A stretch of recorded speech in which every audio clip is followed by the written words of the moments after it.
Hub में perfume बनाने वाली फैक्ट्री में लगने वाली आग पर 4 घंटे बाद काबू पा लिया गया।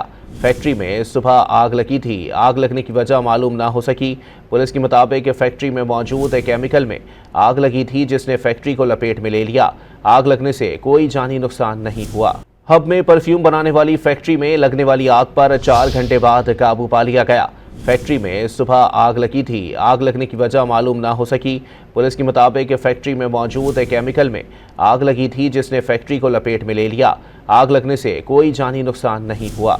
हब में परफ्यूम बनाने वाली फैक्ट्री में लगने वाली आग पर 4 घंटे बाद काबू पा लिया गया। फैक्ट्री में सुबह आग लगी थी। आग लगने की वजह मालूम ना हो सकी। पुलिस के मुताबिक फैक्ट्री में मौजूद केमिकल में आग लगी थी, जिसने फैक्ट्री को लपेट में ले लिया। आग लगने से कोई जानी नुकसान नहीं हुआ। हब में परफ्यूम बनाने वाली फैक्ट्री में लगने वाली आग पर 4 घंटे बाद काबू पा लिया गया।